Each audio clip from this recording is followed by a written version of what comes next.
പ്രമുഖരായിട്ടുള്ള നേതാക്കളാണ്. എല്ലാം നാളെ 11 മണിയാകുമ്പോഴും നിങ്ങൾക്ക് പുതിയ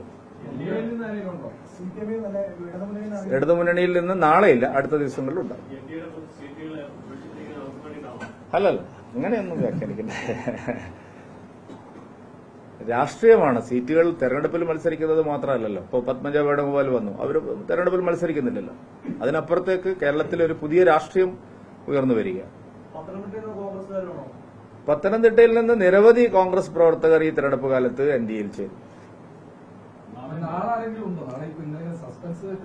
അല്ല, നാളെ 14-ാം തീയതി തിരുവനന്തപുരം ലോക്സഭാ മണ്ഡലത്തിൽ നിന്നാണ്. ശശി തരൂരിനോടുള്ള അദ്ദേഹത്തിന്റെ വികസന വിരുദ്ധ സമീപനത്തിലും മണ്ഡലത്തെ അവഗണിക്കുന്നതിലും സംസ്ഥാനത്ത് പൊതുവെ കോൺഗ്രസ് എടുക്കുന്ന സമീപനത്തിലും പ്രതിഷേധിച്ച് നാളെ തിരുവനന്തപുരം ലോക്സഭാ മണ്ഡലത്തിൽ നിന്നുള്ള ബഹുമാന്യരായിട്ടുള്ള കോൺഗ്രസ് നേതാക്കളാണ്. വരും ദിവസങ്ങളിൽ നിങ്ങൾ നോക്കിയിട്ട് പറയുന്നു.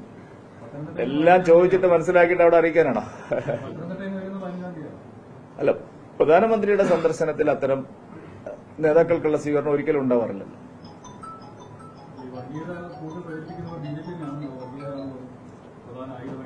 അല്ലല്ല, BJP ഒരു തരത്തിലും ഇത്തരം വിഷയങ്ങളിൽ വർഗീയത ആളിക്കത്തിക്കുന്നില്ല.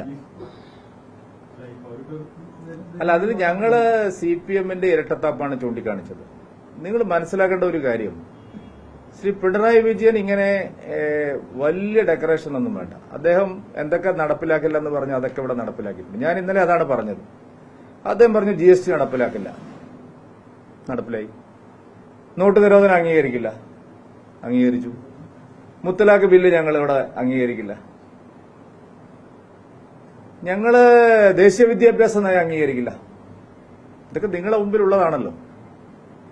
പിണറായി വിജയൻ ഇങ്ങനെ പല കാര്യങ്ങളും പറഞ്ഞിട്ടുണ്ട്. ഞാൻ അംഗീകരിക്കില്ല, ഞങ്ങൾ അംഗീകരിക്കില്ല, ഇത് കേരളമാണ്. നാഷണൽ എഡ്യൂക്കേഷൻ പറയട്ടെ, ഞാൻ പറഞ്ഞതിന് ശേഷം താങ്കൾ ചെയ്യും. നാഷണൽ എഡ്യൂക്കേഷൻ പോളിസി ഞങ്ങൾ ഒരു കാരണവശാലും അംഗീകരിക്കില്ലെന്ന് പറഞ്ഞു. ഇപ്പൊ എന്തായി? ദേശീയ വിദ്യാഭ്യാസ നയം അംഗീകരിച്ചു. മുത്തലാഖ് ബില്ല് ഞങ്ങൾ അംഗീകരിക്കില്ലെന്ന് പറഞ്ഞു. കേരളത്തിൽ ആരെങ്കിലും ഇപ്പോൾ മുത്തലാഖ് ചൊല്ലിമൊഴി ചൊല്ലുന്നുണ്ടോ? GST അംഗീകരിക്കില്ലെന്ന് ധനകാര്യമന്ത്രി തന്നെ പറഞ്ഞു. GST അംഗീകരിച്ചു, അതിന്റെ കാശും വാങ്ങി. അപ്പോൾ പിണറായി വിജയൻ ഇത് ആളുകളെ കബളിപ്പിക്കാൻ, പ്രത്യേകിച്ച് മതന്യൂനപക്ഷങ്ങളെ കബളിപ്പിക്കാൻ വേണ്ടി നടത്തുന്ന ഒരു ശ്രമം മാത്രമാണ്. അതാ ഞാൻ പറഞ്ഞത്, CAA ആദ്യം അംഗീകരിക്കുന്ന സംസ്ഥാനം കേരളമായിരിക്കും. ബംഗാളിലെ, ആസാമിലെ മറ്റ് സംസ്ഥാനങ്ങളൊക്കെ പ്രക്ഷോഭമാണ്. അവരെല്ലാം മുഖ്യമന്ത്രിയുടെ പരിസരത്ത് ഇരിക്കാൻ വേണ്ടിയാണോ? അല്ലാണ്ട് പിന്നെന്താ, ഇവരെല്ലാം IND മുന്നണിയുടെ ആളുകളല്ലേ. അവരെല്ലാം ഒരേ മുഖ്യമന്ത്രി. അതന്നെ, അവരെല്ലാം ബംഗാൾ മുഖ്യമന്ത്രിയും ഈ പറഞ്ഞ ആസാം മുഖ്യമന്ത്രിയൊക്കെ ഇവരൊക്കെ ഒരേ സ്റ്റാൻഡാണ്. ഞാൻ അവിടുത്തെ കാര്യം പറയണ്ടല്ലോ, എനിക്ക് ഇവിടുത്തെ കാര്യം. ഇലക്ട്രൽ ബോണ്ട് എന്ന് പറഞ്ഞാൽ BJP-കാർ മാത്രം വാങ്ങുന്നതല്ല. നിങ്ങൾ ആദ്യം ഒരു കാര്യം മനസ്സിലാക്കണം. അല്ലല്ല, ഏറ്റവും കൂടുതൽ കിട്ടിയെന്ന് പറഞ്ഞാൽ ഒരു സംസ്ഥാനം മാത്രം ഭരിക്കുന്ന മമതാ ബാനർജിക്ക് എത്ര കിട്ടി? ഞങ്ങൾ 20 സംസ്ഥാനം ഭരിക്കുന്നു. ഒന്ന് പറയും ചുമ്മാ വെറുതെ എല്ലാം. അല്ലല്ല ന്യായീകരിക്കുന്നില്ലെന്ന്. അല്ല, എന്താണ്? അല്ല, ഇലക്ട്രൽ ബോണ്ടിനെ സംബന്ധിച്ച് ആർക്കൊക്കെ കൊടുത്തു എന്നുള്ളതിനെ സംബന്ധിച്ചുള്ളത് എല്ലാവർക്കും പരിശോധിക്കല്ലോ. പിന്നെ അതിനല്ലേ കോടതി പറഞ്ഞ കാര്യം SBI കൊടുത്തില്ലേ? പിന്നെന്താണ്? അതും ഇതുമായിട്ട് എന്തിനാണ് നിങ്ങൾ ബന്ധിപ്പിക്കുന്നത്? CAA ഞങ്ങളെ തെരഞ്ഞെടുപ്പ് വാഗ്ദാനമാണ്. ഇല്ല, ഞങ്ങള് സുതാര്യതയ്ക്ക് വേണ്ടിയാണ് കാര്യങ്ങൾ ചെയ്യുന്നത്. ഇവിടെ സഹകരണ ബാങ്കിൽ കൊണ്ട് നിക്ഷേപിച്ചിട്ട് ബ്രാഞ്ച് കമ്മിറ്റിക്ക് എടുത്തു കൊടുക്കുന്നതാണോ നല്ലത്? കള്ളപ്പണം മുഴുവൻ കോപ്പറേറ്റീവ് ബാങ്കിൽ കൊണ്ടുപോയി നിക്ഷേപിച്ച് തെരഞ്ഞെടുപ്പിന് ഉപയോഗിക്കുകയാണ്.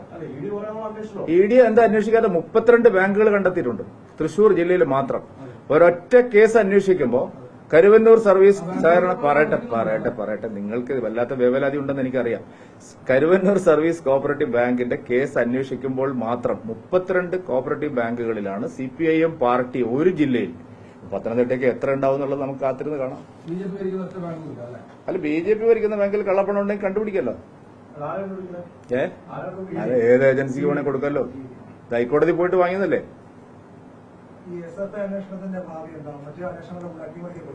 SFI അന്വേഷണം ശരിയായി നടക്കും. അട്ടിമറിക്കപ്പെടാനാണെങ്കിൽ കോടതി പോയിട്ട് തള്ളിക്കാൻ നടക്കണ്ടല്ലോ.